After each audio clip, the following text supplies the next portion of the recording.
অনেক কথা বললাম। আরেকটা জিনিস হচ্ছে কি, অনলাইনে আমি যখন ধরো প্রথম মানে ধরো এগুলো বলতে চাই না, কিন্তু তারপর ধরো একটু বলতেছি যাতে তোমাদের ভালো হয় আর কি।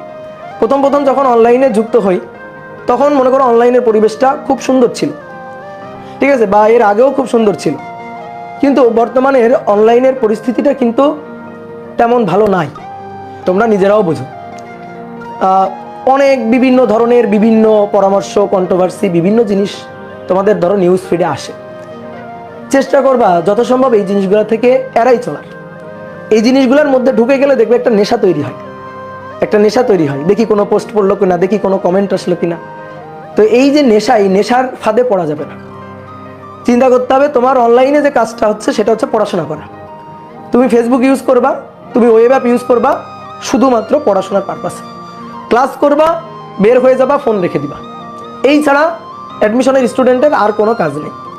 অনেকে কি করবে, মনে করো মোহ কাটাইতে পারে না, নেশা কাটাইতে পারে না, ফোনের নেশা দেখবে অ্যাডমিশনের 1 মাস আগেও কাটাইতে পারবে না। ওই জিনিসগুলো কিন্তু ঝরে পড়ে যাবে, ওই জিনিসগুলো কিন্তু প্রতিযোগিতার বাজারে টিকবে না। তো তুমি নিজে ডিসিশন নিবা যে তুমি কোন টাইপের স্টুডেন্টদের মধ্যে তোমারে রাখতে চাও, ঠিক আছে। অনলাইনে আজারা বেশি সময় নষ্ট করবা না। একটা কমেন্ট করে তোমার 2 টাকার লাভ হবে না, বুঝতে পারছো? কমেন্টে যুদ্ধ করে তোমার 2 টাকার লাভ হবে না।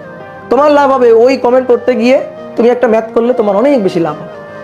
তো এই জিনিসটা করবা। যত ধরনের অনলাইন, যত ধরনের এডিকশন আছে, এই জিনিসটাকে এক তুড়িতে একেবারে জীবন থেকে বিদায় দিয়ে দিবা। তোমার কাজ অনলাইনে জাস্ট খালি পড়াশোনা করা, জাস্ট খালি ক্লাস করা। ক্লাস করছো, ক্লাস শেষ, যাও ফোন রেখে দাও, বের হয়ে যাও। রুটিন দেওয়া থাকে, ঠিকঠাক টাইমে ক্লাস হয়, তুমি ঠিকঠাক টাইমে ফোনটা নিয়ে ক্লাসে আসো, ক্লাস শেষ, ফোন রেখে দাও। এবার খাতা কলম নিয়ে, বই নিয়ে বসে পড়ো, ঠিক আছে। বই নিয়ে, মূল বই নিয়ে, আমাদের প্র্যাকটিস শিটগুলো নিয়ে, তারপরে কোশ্চেন ব্যাংক নিয়ে বসে পড়ো, সলভ করো, ঠিক আছে। তো এই কাজগুলা বেশি করবা। তুমি নিজেই বুঝতে পারবা কোন জিনিসে তোমার সময় নষ্ট হচ্ছে আর কোন জিনিসে তুমি উপকার পাচ্ছ। নিজের বুদ্ধি, মানে নিজের দায়িত্ব নিজে নিতে হবে, নিজের ডিসিশন নিজে নিতে হবে। তোমাকে ধরো যে একটা জিনিস কি, যে তুমি বর্তমান তোমার বয়স কত, আর এই 18, 17, হ্যাঁ 19, এই তো আশেপাশে বয়স। তো হয় কি এই সময়ে তোমাকে, মানে তুমি, তোমার ডিসিশন হচ্ছে মনে করো যে লতা পাতার মতো আর কি, বাতাস যেদিকে যায় তুমি কিন্তু সেই দিকে চলে যাবা। তো এই কারণে নিজের শক্ত হবা, নিজের ডিসিশন তোমাকে নিজে নিতে হবে।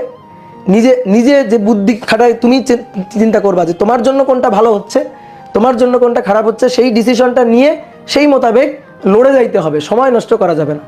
একটা স্বপ্ন যদি দেখো, একটা লক্ষ্য যদি তোমার থাকে, তাহলে সেই লক্ষ্যের পিছনে ছুটতে হবে, ঠিক আছে। থামা যাবে না, কোনো থামাথামি নাই।